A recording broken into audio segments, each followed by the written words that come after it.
Okay, so today we're going to be playing Frak on the Acorn. We are actually playing on the Beeb M emulator. This game was made by Nick Pelling from Aardvark Software. This game was made in 1984. So let's get into the game.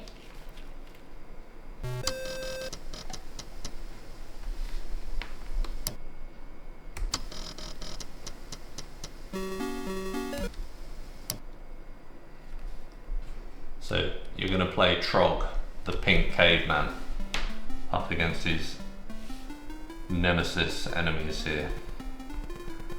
Watch out for daggers flying through the sky, they can get you.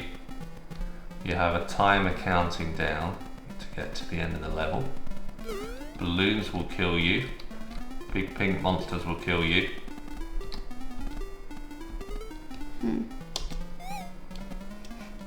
Well done.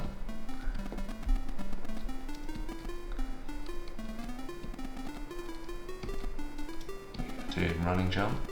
Ooh. What's this?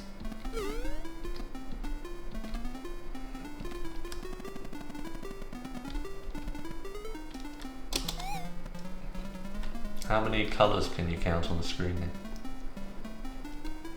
3. Are you including black? Yeah, I am. Okay. Oh, Frak! This is good. So he's called Trog, but he says Frak, which I think is meant to be a pretend swear word. Ooh. Oh. Frak!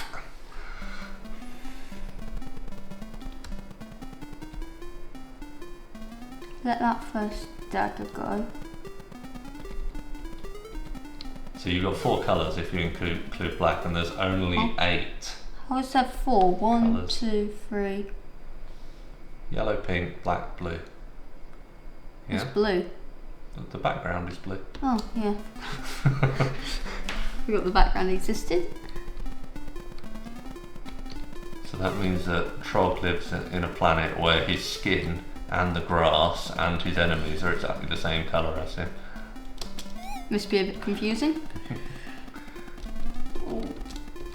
That's it.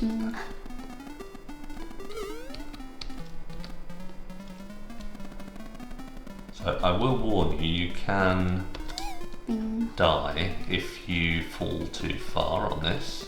You do need to be a bit careful. That goes through the floor. I think it was Why does that do? just a little bit low. What do you think of the music? It's really sound. good. Yeah. The sound for.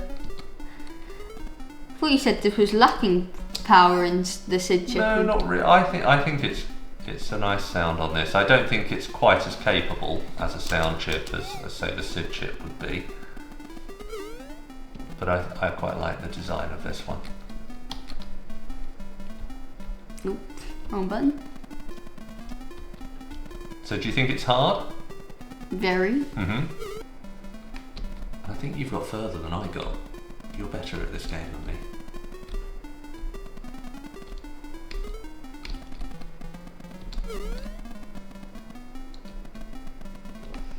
No, my fracky friend. Frak. Do you want another go? Yeah, I do. Yeah. Last one. Then we get on to the scores. Absolutely. Now Nick Pelling, the designer of this, has kindly agreed to have a chat with us, so he's going to be appearing later on. And he was telling me that he's actually remade this game during COVID to make it closer to his original design concept that he wanted it to be. And if anybody wants to try it, that game is actually available on Steam For now. £5, isn't it? Yeah, well at the moment it is. I don't know if it's going to stay at that price or not, but at the moment it's about £5 on Steam. So I'd encourage people to support Nick, because I think it's great if people who were doing these games many years ago still have a passion and still want to engage with a fan base and even, you know, remake things and make them even better. think we all have a duty to pay a few pounds and just support them in those endeavours. So check that out.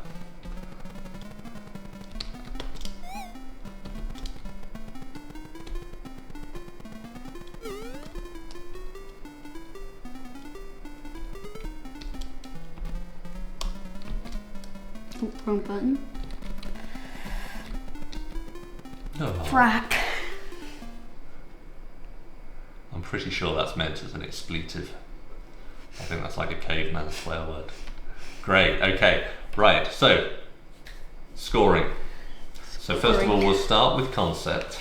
What do you think of the concept? Concept? It reminds me a lot of Mario. Okay. Actually. Well, it's an early platform game. Yeah. So I think it has that in common. Is there anything else that makes you think of Mario other than the fact it's a platform game? Almost the way that it makes me think of Mario as well is you have to climb stuff and drop down through stuff, and also those keys. Okay. And also the pink, I can't even remember what they're called because there's 3 of them. And those pink little monsters remind me almost of like bigger versions of the Goombas. Okay, so what score do we give it for concept? Concept, because it's before Mario, I'm going to probably give it a 7. Good. Because there was probably a lot of platformers before it, but... Graphics? Graphics, I'll give... Because of the lack of colours, and it's really colourful, but there aren't many colours, so it's really bright. The graphics are alright, so I'll give it... Let's say 6. 6, okay. Very good. Sound? Sounds the best I've heard in any of these games so far, so 10. Oh, nice. Well done. Well done, Nick. And then we come on to playability, and I remember in the last game you had some problems where the controls were a little bit unreliable. So how did this compare? And these controls perfect every time I pressed the button. Happened exactly. What about the physics of it? Did it feel natural the way he was moving around? The only thing I have about the physics, and the only reason I'm marking it down 1 point, is due to when you fall, you don't fall down, you fall across, and when you fall, if you fall onto a platform, you fall through the platform, and that doesn't work. So I'm probably going to give it 8. An 8. Okay, well that's still a good score. I did notice that sometimes you feel like something hasn't quite touched you and you lose a life, or like you say, you looks like you just about make a platform but you fall through. So I get it. Well, I've got my own view on this, but what do you think of fun? Fun, 10. 10. Oh, great. I had a lot of fun with this for such a simple game. If I'm honest, if I'd just seen a quick screen grab of it, I probably wouldn't have thought much of it. I would have thought, oh, quite a simple platformer. But there's something about it. There's something about the silliness of a caveman walking around with a yo-yo. On the front cover of the original cassette, he's actually wearing black leather shoes as well. And these crazy monsters that he's trying to battle as well. It's almost like fun. A mix between the Flintstones and Mario. Yeah. So we got 41 out of 50, which is a very decent score for a game on a computer that didn't get a huge amount of software support. But that's your little introduction to Frak and the BBC Micro. So, Luigi, I'm really glad that you enjoyed Frak as much as I did. Yeah, it was really fun. And now we're lucky enough to come face to face with the man who created it all those years ago. We'd like to welcome to the channel Nick Pelling, designer of Frak on the BBC Micro. It's lovely to have you with us. My pleasure to be here. It's great. Good. So we'll jump straight into our first question for you, which is one from Luigi. Okay, Nick, before we start on your eccentric and colourful game, I'd like to ask, why the BBC Micro? Chose me. When I was younger, about your age, I bought a home computer called the Acorn Atom. Now, the Acorn Atom was one of the very, very first ones to come out. And I'd had a Sinclair programmable calculator, which was like very high tech. And I was able to program it to do like stupid stuff. But then Atom came out and I thought, that's really good. So I started playing Atom games. There weren't that many. So I thought, I'll write some. So I wrote my own Atom games. And I published them in the back of Your Computer, little home computer magazine with little ads at the back. And then one day I was at school and I had this kind of like a funny sensation or something going on. So it was a Friday. I didn't know what was going on. And I was like asking everybody, what's going on today? And everyone said, I don't know. I got home. I found that a company called Acornsoft had been trying to get hold of me all day, and they've like been phoning everybody. And I didn't know, but I just kind of it was in the air. And so the next day was a Saturday. I went to Cambridge, and I came home having agreed to write my it was Arcadians came for them. It's like a Galaxians game, and with a brand new BBC Micro under my arm. So I then took it home and wrote the game over that summer. So yeah, that was so it kind of chose me really, but I didn't mind. It was a good computer to write on. I am curious about what your inspiration was for this game and what kind of games you were playing or reading or books you were reading at the time to inspire the game. It's actually quite straightforward. I'd previously written some shooty games like Arcadians, which was a kind of Galaxians kind of thing, and then I wrote a game called Zalaga, which was basically my own version of Galaga, really, but kind of like cut down a bit, and I had a lot of fun with that.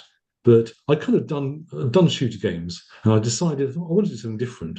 And the different thing I wanted to do was I had a very, very clear thing that I wanted to do a non-violent game. I wanted to be inspired by kind of Japanese arcade games. So I used to have friends who would play them all the time. Mm-hmm. And I was kind of, I really liked the look of them. But so the non-violent game with like big people in, big characters. And it kind of grew out of that, really. That was kind of the starting point. And a friend of mine called Ian Boffin, he used to like come up with game designs and stuff, and he did a game design called Caveman Capers, right? And on bits of paper. He was a kid he was about 13, 14, and maybe 15. And I liked there was a good idea in there, but it was a bit too cliched. I thought, no, you need a club. You don't have a club. It's not good enough. It's not tactical enough. And I came up with the idea of using yo-yo. And when I was a kid, like 10, 11, I used to play yo-yo all the time. I used to do tricks and stuff, and I really loved it. And so it kind of like, you use a yo-yo. Hey, you can't do that. I just did. And I kind of just like, it kind of grew and grew and grew. And it became a nice sort of technical thing that you could reach further away, but while you were doing it, you were vulnerable. Once you've gone through all the 3 levels once, you can't get upside down, which is like, and then everyone went, wow. Yeah, and so I've read about that. I haven't managed to get there yet. So right. I'm looking forward to it, but we will do it, won't we? We'll get there. When we approached you for an interview, you said you'd got a lot of stories about Frak. So what's one or two of your favourite dinner time stories? I went to Manchester University, well, Owens as it was then, and I was so late that I got the worst room in all of the university, the worst room. And my room was so bad that I had a room off it that the guy had to go through my room to get to his. It was called a corridor room, which is like a nightmare. So I was in this corridor room, but luckily, the guy who was in the other room, Richard Bolter, I really liked him. He was really great. And when I was doing Frak, I wanted to get the walk really right, and you've got like 4 frames of animation. Okay, and so I got him to walk really slowly and just like hold it, and I sketch it and walk, like try to kind of get everything. And you wish you had a phone with a screen on it, so you could just film one take and then sketch it in your own time, of course. Yeah, it was a long time before that. So yeah, absolutely, had to do it the hard way. Everything had to do the hard way. Well, you must have another one. There must be another story as good as that. Oh God, Frak, the name. Yeah. Where did the name Frak come from? Obviously, it's a swear word, and I didn't want to have a swear word. But a key part of the game came up right from the start was that it had to be something. He had to say something, and I thought, oh, what could I say? And I was talking to my friend Paul Banks at school, and his mother was an astrologer. And she said to him that all memorable names are like short and percussive in a single syllable. Like Jack, she said, that's a really good name. Jack. And I thought, I don't want to be called Jack. And I was thinking, that's a stupid name. What can I call it? And then another friend called Louise Parr-Morley, and she'll be surprised by this. She probably doesn't even know this, that when she got annoyed, she would say, oh, Frak. Okay. And I kind of like, these things were in my head at the same time. I thought, Jack, Frick, Frak, Frock, put them together, Frak, there you are. So that's how I called it. And that's why he says it. And so basically, if you dial up that many times, you want to say something like a swear word. So hang on.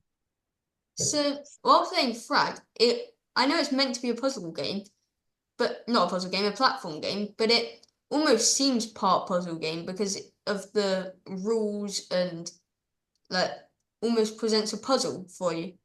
Did that evolve naturally, or was that always planned? Kind of evolved out of the game. I have a certain kind of not quite theory, but certain like mindset with writing computer games that you need to set out really clear rules about how it works, and there needs to be some kind of tension inside the rules. Like saying about yo-yoing, that you can yo-yo quite a long way, but you're vulnerable to balloons and things while you're yo-yoing, and you're stuck. So that was kind of like the kind of balance like that gave you power but kind of responsibility with it. I don't know if that's right, but the kind of the trade-off thing going on. And then once you kind of start with that, you can write a game with really simple rules like Tetris or something. But the rules have a kind of logic, they have kind of a mind of their own, and the puzzles sort of come out of it in that form. What was your favourite 8-bit system? I think my favourite 8-bit system was the BBC Micro, because it had a thing called BBC Basic, and BBC Basic was the thing that kind of broke out of the whole world of 8-bit computing into a thing where kids had learned at school how to program in the computer room.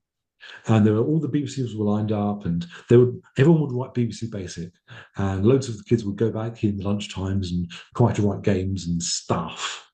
But there was a whole generation of people who learnt how to program through the BBC Micro. And that was, the Spectrum and stuff had its own Spectrum Basic and stuff, but actually BBC Basic was really, really well, really smartly put together, and it was really an elegant way of writing. It was nice. It was like kind of okay, this is cool. They did a good job here. Great. So one final question then, going back to your wonderful game of Frak that we thoroughly enjoyed reviewing. Very pleased to hear it. Very pleased to hear it. What is the most unexpected outcome from being the designer of Frak? How come? People just liked it. People just liked it for years and years and years. I worked in games for 20 years, and then I left the industry when the industry kind of collapsed around 2000, and I went into embedded and software development, and I'd often find myself in rooms with people roughly of my generation or older or whatever, or younger, or whatever, and someone would say, "Oh, you're that Nick Pelling, aren't you? Who did Frak?" And half people in the room would go, "Oh my god, I love that game." So that was really good fun. That was really nice. I can imagine. Yeah, that's something I think most of us aspire to be remembered for something. Well, Nick, it's been an absolute pleasure talking to you.